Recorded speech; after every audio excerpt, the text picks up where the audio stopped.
Ang aking lulutuin naman ngayon ay magluluto ako ng bulalo. Ginagaya ko na nga rin yung mga sangkap na aking gagamitin sa pagluto ng bulalo. Habang ginagaya ko nga rin yung mga sangkap para sa bulalo, pinakapakulang ko na nga rin dyan yung karne ng baka. Kulang ko lang din siya ng mga ilang oras hanggang sa lumambot. Maglalagay na nga rin ako dyan ng sibuyas at saka yung buong paminta. Sunod ko na rin lalagay dyan yung beef cubes.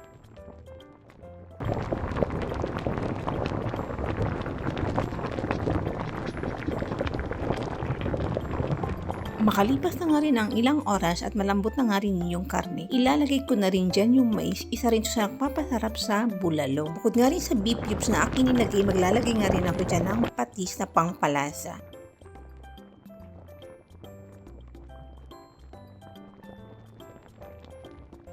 Ilalagay ko na nga rin dyan yung green beans. Ang pinakahuli ko naman nga ilalagay dyan yung pechay. Pag ganito nga rin talaga ang ulam mo, tiyak na papaparami nga ang kain mo nito. O pangalan talaga nito, ulam na. Masarap nga rin ganitong ulam, lalo malamig ang panon. Bali, ito na nga pala yung aking nilutong bulalo. Talagang mapapahigop ka sa sabaw pa lang nito at yun lang po muna for today's vlog.